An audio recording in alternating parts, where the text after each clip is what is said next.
Wolf Bride, Chapter 7, Rage.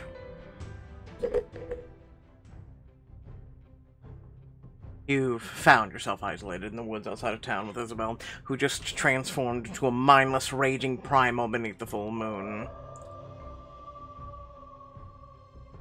Wait, Isabel, it's me, Celine. Isabel's ears swivel towards you, making you think she understands. See, it's alright, you don't have to... But the momentary understanding fades from her eyes, replaced by pure fury. Snarling, she advances on you. I am not becoming your dinner. You take off running. Isabella gets chased, bounding tirelessly at your heels as you streak through the forest. There's no way you can outrun her, but even if she can still be able to be reasoned with, you'd bet you can still outsmart her. You easily navigate around the obstacles in the dark with your night vision, gaining a few seconds lead when you suddenly come upon a wide, fast-moving stream. Keep going. A thin branch hangs over the water, while a few scattered flat stones break the current coating in slippery moss. Use the stones as paths, freeze and pier, swing on the branch. Yeah, I'm gonna use the stones. Stones are small, slippery, and slowing you down as you try to keep your balance. Don't fall, don't— You slip off the stone and plunge into the water with a loud splash. Slowed by your wet clothes, you barely make it to the other side before she is right behind you. Listen, you gave me a choice between thin branch and slippery stones, okay? You search desperately for a way to keep ahead of her. With your night vision, you spot what looks like a natural opening in the earth beneath a huge tree. There.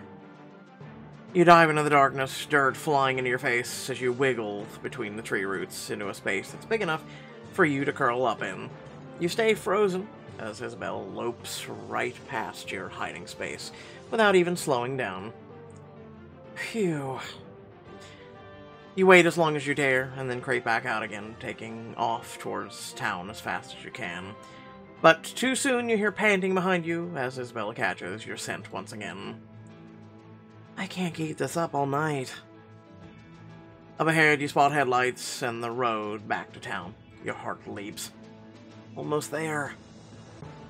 As you get to the street, you see a truck approaching in the distance. You need to time it just so you can get across without Isabel following. Wait until the truck is closer. Come on, come on. You wait, trembling as Isabel draws closer to behind you, and the truck barrels down the road. Mustering your courage, you sprint through the semi's blinding headlights, mere seconds ahead of being squished like a bug. Please don't hit me, please don't hit me. For a vital moment, the semi's trailer blocks Isabel from the following, and you sprint to put as much distance as possible between you and the woods. What was I thinking? I could have ended up so badly. And with the last of your energy, you push the trees and spot a gently glowing house light. You pause to look behind you when... Ugh. You run smack into your uncle. Uncle Zane, what are you... Stop, realizing the lights you were seeing were from Zane's house, which sits just at the edge of the woods. Layla called me, said you weren't answering your cell. Got me worried, because, you know...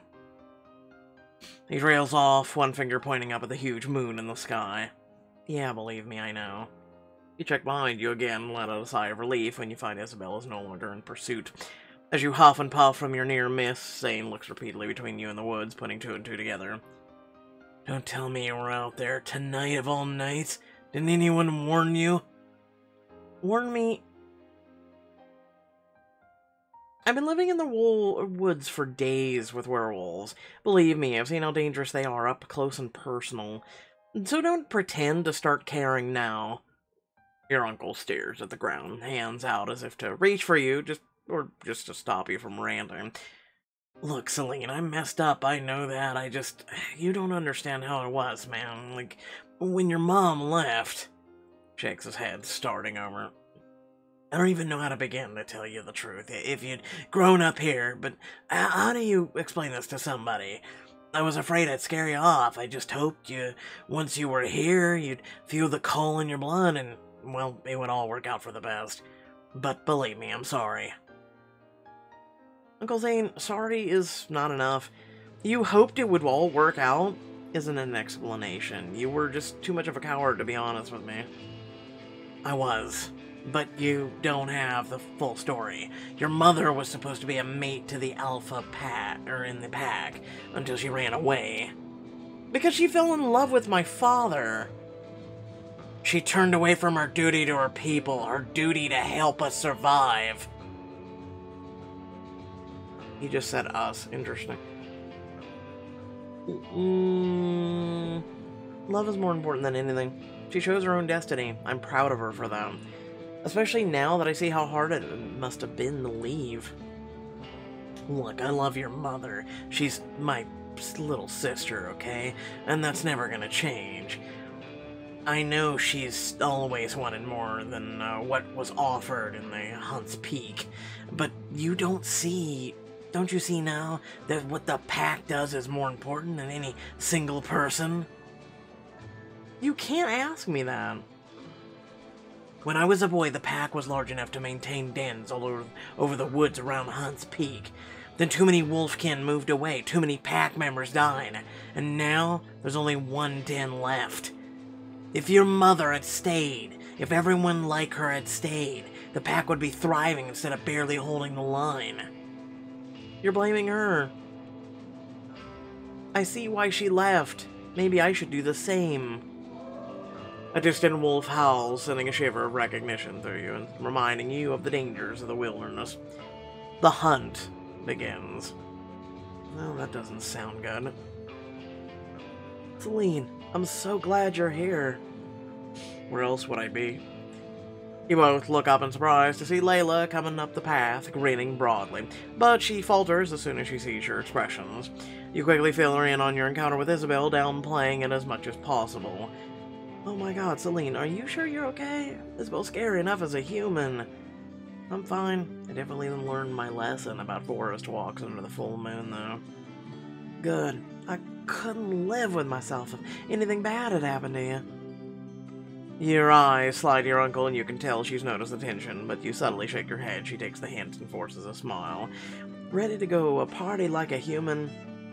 God, am I ever. Right, you two have fun. That's what full moon night is for. Shut up. The bar is already in full swing when you and Layla walk in, and you waste no time in losing yourself to the beat, dancing away the stress of the night. Your new outfit gives you a boost of confidence, and you smile at a few admiring strangers. Layla leans into you, winking. Every eye in the place is on you tonight, Celine. Thanks to your shopping expertise. There's nothing more intriguing to a small town than a beautiful stranger.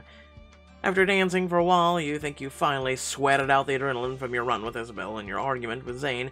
You collapse onto a bar stool, winded, but happy. Another round, please. Celine, you're here. Well, it is the only bar in town. You glance over at Layla, but she's busy singing karaoke at the top of her lungs. I'm glad you're here, instead of, you know... You lower your voice below the music. I'm sticking close to town tonight, don't worry. But something tells me you aren't here for the cheap beer and a decade-old music. Well, we'd like to keep an eye on the more populated areas of town during the full moon, just to be safe. Well, since you're here, stay and talk a while. Stay and talk a while. Alright, Deckard Cain, calm down. I've hardly gotten to see you since, well, we're not both in mortal peril. I've only got a few minutes, but I'll happily spend them with you. Suddenly, shouts from outside ring above the music, making you both turn. A horrible sinking feeling tugs at you as... BAM! That sounded like a gunshot. Morgan's face is grim. She pushes you towards the back of the bar as she heads for the door. Stay inside, I'll take care of this. Morgan, wait. You grab for her hand, but she already squeezes your fingers for a brief moment before slipping away. Be careful.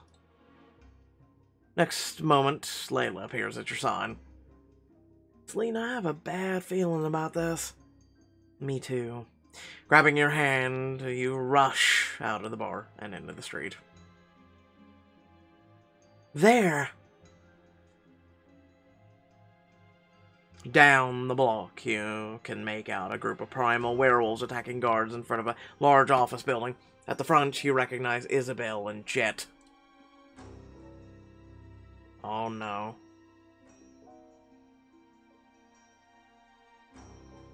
Layla's hands fly to her mouth. They can't be in town, not now. You rush over, Layla on your heels, knowing that you need to do something. Jet pounces on a guard, and you can make out the badge on his uniform that says, Savory Energy and Power, before he's on the ground. Ah, watch out! Watch! I thought they were supposed to stay hidden on a full moon's night.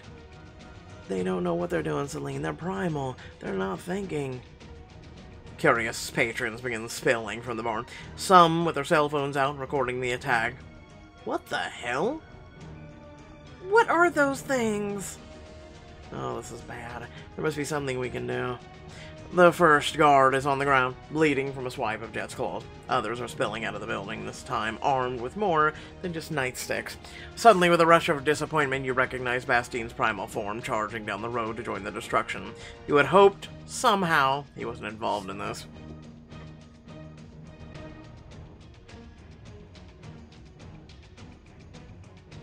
But, to your surprise, it isn't just the guards Bastine attacks, it's Jet. Placing his massive paws on both of Jet's shoulders, Bastine jerks him backwards, hurling him away from the building. Is he trying to stop them?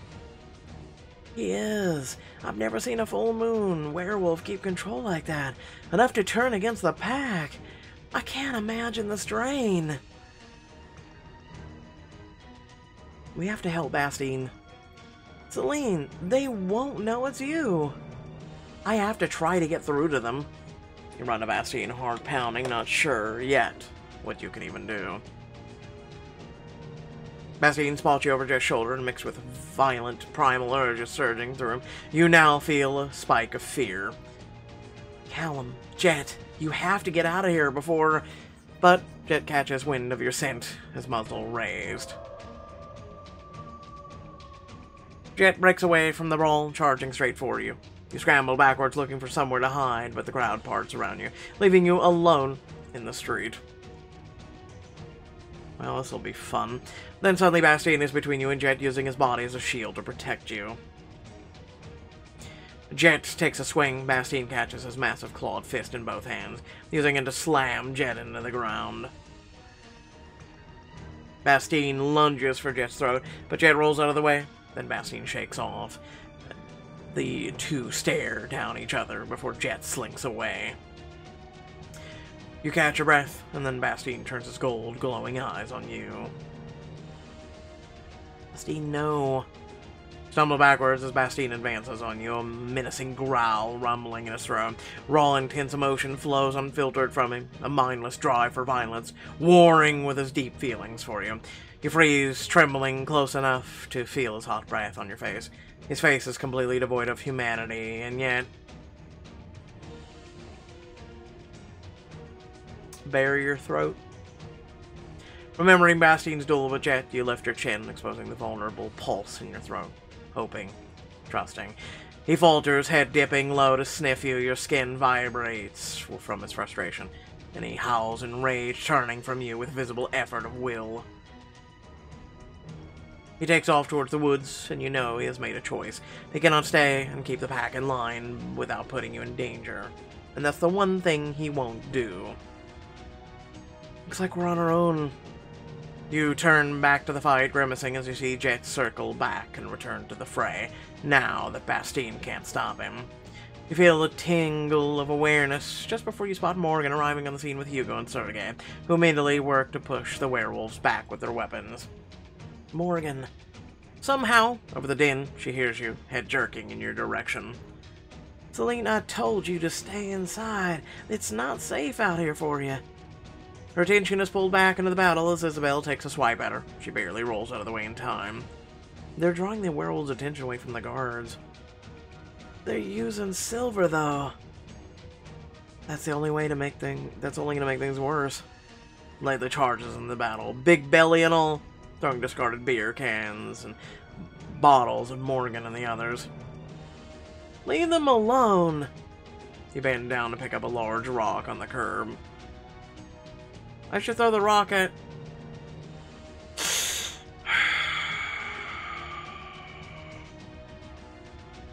I'm trying to get the attention of the werewolves. You aim for Jet at the silver bullet wound you know hasn't fully healed yet. Gotcha. Jet falters in his attack, growling and searching the crowd for you, but he is quickly distracted by Morgan swinging the butt of her rifle at him. Your adrenaline pumps wildly as you jump into the fray, energy and rage surging through you as the onlookers and the outside world fade away. This has to end. The power grows within you just beyond your reach. The primal magic surges up around you, powered by the full moon and the rage of the pack, and you know that you only need to grasp it to claim the strength that is rightfully yours. Call the primal magic to unlock a potential of your werewolf blood and gain the werewolf strength ability for this and future scenes. You let the power grow within you, and you feel a sudden surge of strength in every muscle. A werewolf rushes you, and you react instantly, grabbing him by the arm and hurling him across the roof of a nearby car. It's on. In front of you, Hugo is on the ground, pinned by a massive primal werewolf you don't recognize. Where the hell did all these rando werewolves come from? Grab the werewolf from behind, tossing him off Hugo as if he weighs no more than a child. The werewolf hits a lamp post, which bends under his immense weight. Hugo stares at you in shock. Celine, when did you learn how to do that? With the strength, the power is addicting. No wonder Bastien seems to revere full moon nights as much as he fears them. Under the cold blue light, you feel invincible. We got power, boys. You acquired wolf strength.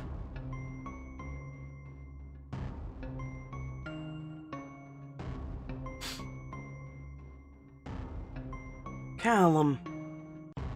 You turn to find Callum struggling to keep Sergei's rifle from his hands. Enough. Searching the alley, you find just what you're looking for. A parked car. Okay, we're gonna throw a car. Alright. Grab the car, which would have been immovable only moments ago, and hoist it high above your head. Listen, we've suddenly become Miss Marvel, or Captain Marvel, or even Spider-Man. Which even Spider-Man struggles with a car. The car flies through the air, landing with a deafening crash. Sergei and Callum scramble apart to avoid being crushed. Break it up. Even though the werewolves themselves aren't throwing cars. Interesting. Even in the chaos, your night vision helps you find out who you're looking for. We just need to hold out a little longer. Run to Morgan's side, fighting back to back as the battle spills into the streets of Hunt's Peak. I'm here. What do you need? Celine, I told you. Isabel comes rushing out of the throng straight at you. Hide behind a car, freezing. I'm a tripper. You thrust her out of your arm, catching Isabel in the chest. She hits the ground, wind knocked out of her by your unexpected strang. What just happened? Did you just drop that werewolf with your bare hands? Yes?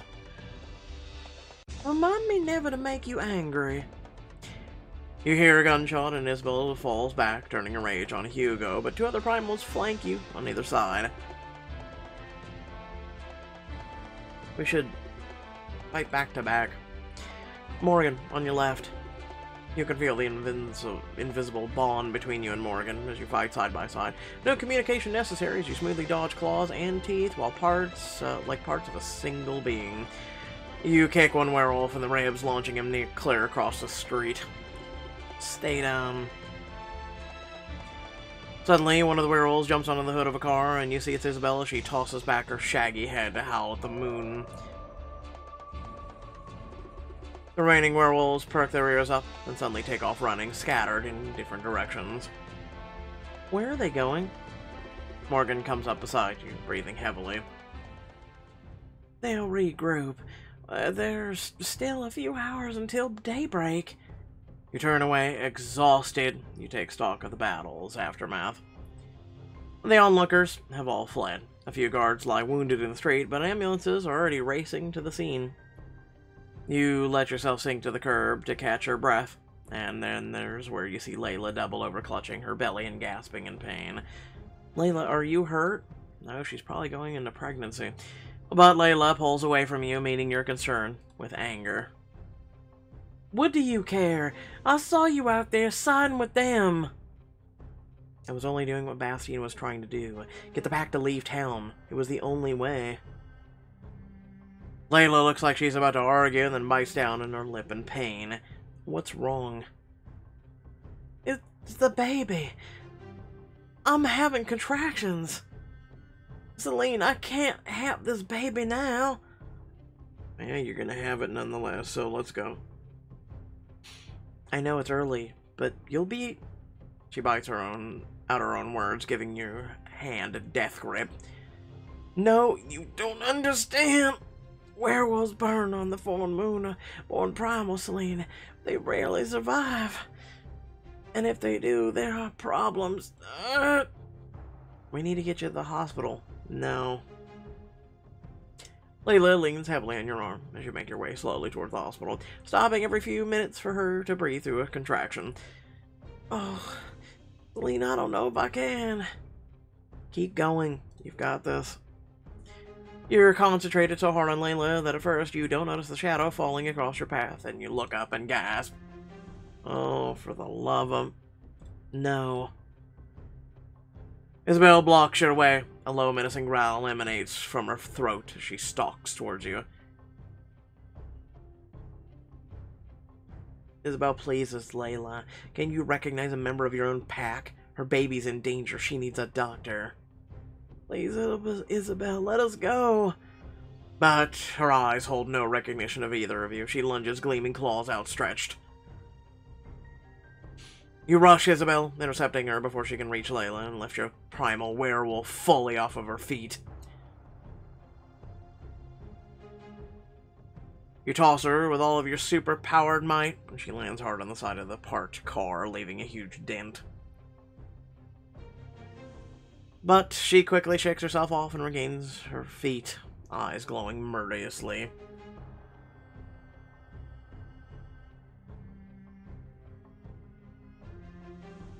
She crouches, ready to pounce, and you grab Layla's hand, planning to pick her up and carry her if you have to. Get ready to run. Bang! Isabel crumples and falls, still a few feet short of you.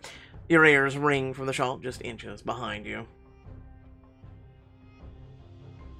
Morgan, you shot her with silver. She was gonna kill you. I had to stop her. Your knees nearly buckle. Whether in horror or relief, you're not sure. Forget it, Layla's in labor. Morgan's face hardens as she hesitates. I know how you feel about the pack, but please, Layla's human. She needs your help. And we better get moving. You and Morgan take up positions on either side of Layla, supporting her between you and the last few steps to the hospital. Nurses swarm you, rushing over to treat the cuts and scrapes you barely registered during the fight. But, as minutes tick by, you pace anxiously until the doctor finally emerges. Your friend is going to be just fine. She's resting comfortably now. We were able to stop her labor. Doctor, thank you so much. Doctor, does the baby look fine? You know, I'm really worried. It might be a hairy, repulsive thing. That's such a relief to hear. She's sleeping now, but wanted me to tell you it's fine for you to head home. We'll be keeping her overnight for observation. Thank you, Doctor.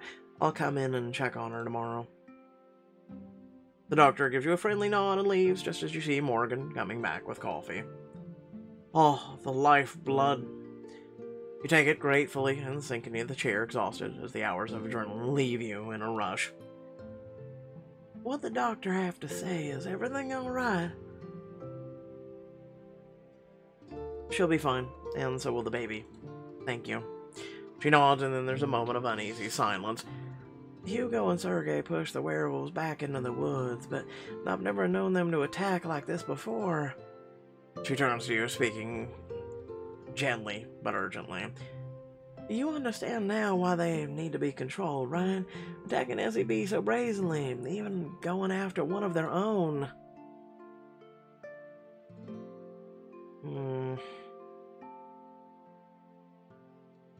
But that's not what they're like. The full moon, it makes them different. It's not their fault. Fault or not, they're dangerous. Even they know it. You just helped me save Layla and her baby, a future werewolf, your supposed enemy. What do you have to say about that?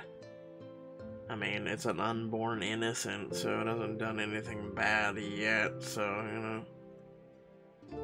Morgan looks away, hesitating. I couldn't just turn away and let her die. So you do understand. They're people with culture of their own, who deserve to live the way they want. It's more complicated than that. Spell check. Complicated that. Good job, Pixelberry. That's why it's important to find a cure, instead of being locked in this internal battle. She pauses, looking out a window at the destruction still evident in the street. You probably shouldn't stay in Hunt's Peak tonight. It isn't safe. Well, it's here or the den, and that doesn't exactly seem like a good idea either. Come home with me. I got a secure cabin, silver ammunition. I can keep you safe. Morgan, I don't need your help. Holy sweet Jesus, how many times do we have to certify this? Honestly, it feels like every time you get involved, things get worse. You can tell that wounds are, but you're running on fumes and too tired to spare feelings. You can be mad if you want, but I'm not leaving you alone after what happened tonight. You slump, too bone-weary to argue. Fine, I guess it'd be better than sleeping in this chair. Morgan helps you up, holding your elbow gingerly as you head out of the hospital. You can feel her concern and affection for you, and her touch is soothing, despite your lingering anger. It's nearly dawn by the time you reach Morgan's cabin. As you stumble inside, your eyelids are drooping. Thunderhoof greets you with happy bleats. You bend down to scratch his head, and he preens. I see you've made yourself comfortable. Have you already got Morgan wrapped around your little hoof? There's an oval identification in the bed where Thunderhoof's been sleeping. I don't mind, Sharon. You smell like wolf. You smile as Thunderhoof licks your arm frantically, trying to clean the scent off.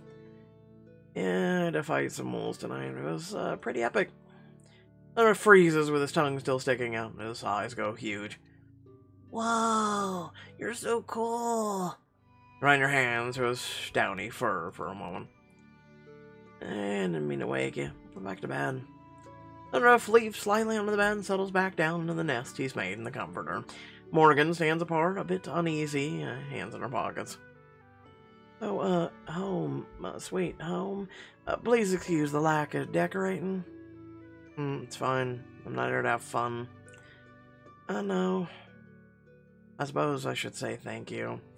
You look at her for a long moment, resentment warring with gratitude. Something inside you is still drawn to her, and you can't figure out why. Why would the bonding have drawn in Morgan as well as Bastine? What does she have to do with the pack? Does she even know? I know you're still mad, and this is the last place you want to be, but thank you for trusting me enough to let me help you. You can't help but smile. I can't tell, are you smiling or are you sneaking out the window? Yes. Morgan gestures towards the bed, and you gratefully sit down. The mattress is thin and hard compared to the down-stuffed bed at the pack den. You know, Hugo and I built this cabin together. I didn't realize the two of you were so close. He's the only one who understood how much it meant for me to have a place of my own. You wait, but she doesn't elaborate further, and you're too tired to ask. I'll stay up a while longer just to watch the perimeter for werewolves. You can have the bed. She takes a breath, and you get a flash of what she's thinking. You lying back on her bed, arms open to her. Suddenly, the air between you feels charged and electric. You frown and push back the thoughts. Morgan clears her throat and turns her head away, as though reading your mind. I should, let you sleep. I know you must be exhausted. Invite Morgan to spend the night with you in the cabin. Come to bed with me. Listen, we're gonna do this as friends, maybe. I don't think I want to be alone. You move over on the bed and place your hand on her shoulder, urging her to join you, more she blushes and takes her glasses off. I, really shouldn't sleep. I gotta stay up, keep guard and all. Morgan, do you do this every full moon? Stay up waiting for them, I mean. She unbuckles her holster and lays the gun on the mantel before sitting next to you on the bed. It just seems lonely. I'm used to it. I've been doing this since I was a teenager. What, protecting the town from werewolves? Someone's got to. Bastian told me you were a part of something called the Knights of Ossuary. Is it true? It is. It's a noble order sworn to protect humanity from the threats of werewolves. It's been around since the Middle Ages. Oh, tell me about them. All I can say is my father was a knight, and when I was old enough, he inducted me into it. Unfortunately, you know, secret society, I'm forbidden to tell you anything more. I'm guessing Hugo and Sergei are members too. They are. They've been at it for longer than I. Figures that everyone in the town is involved in something crazy. You look away, and in the uncomfortable silence, Morgan reaches for you, laying her hand over yours. Does this change things? Change how you think of me?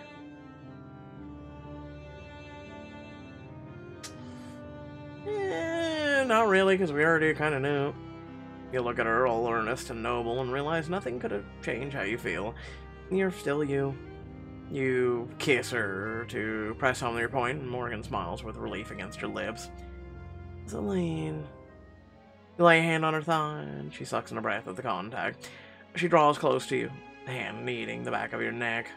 The dream the other night being with you was incredible, but having you here in reality is so much better. I just want to cuddle. You wrap your arms around her and fall together to the pillows. What? Hey, don't you Thunderhoof, calm down. Thunderhoof skitters out of your way just in time, and you laugh. Sorry, Thunderhoof. You'll have to take the floor. I need my emotional support, Morgan, tonight. Morgan's body fits against yours like she was meant to be there. You wrap your arms around her, feeling the comforting rise and fall of her breathing. She runs her hands idly up and down your back. Can we just stay like this all night?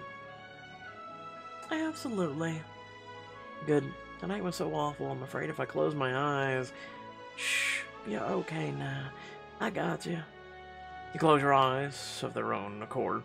Morgan draws the cover over you both, and you bury your face in the crook of her arms, snuggling close. Sure, she whispers sweet words, and you can barely hear her, stroking your back, pressing feather-like kisses against your skin. Until you gradually relax, content, you drift off into the darkness. Only to open your eyes again in the darkened forest as you run on all four legs. The thrill of the chase hammering in your blood. Your mouth open, panting. The cool night air is filled with the scent of prey. Your teeth are stained with blood. These are your lands, and you will take what you wish. But something is missing. Your mate is gone, though her scent lingers in the air, teasing you, drawing you. Search for her. On the other side of you, your fellow wolves keep pace. You are together, you are strong, you are pack, you are hunting. When the full moon ends, will you return to the pack or with Morgan? And what will you learn about the pack's enemies and Morgan's mysterious past? Alrighty, well, that was brief. Without further ado, thanks for watching. Please remember to do what's on the screen. Like the video, share the channel, and leave a comment down below. Let me know what you think. So for me, personally, it was okay. It's interesting. I mean, Bastien is the alpha of the pack, so it makes sense he has a little bit more control than, say, the rest of everybody else. But, yeah, I don't know. Like I said, let me know in the comment section below what you think. And, what do you think? I mean, those of you that aren't cheating with the VIP, which, by the way, is still something that, you know, is just crap. Where do you think this will go? I mean, I don't even know if this is fully out yet, so, you know, just saying. Let me know. Once again, thanks for watching, and I'll catch you all in the next video. Much love and appreciation. Peace out.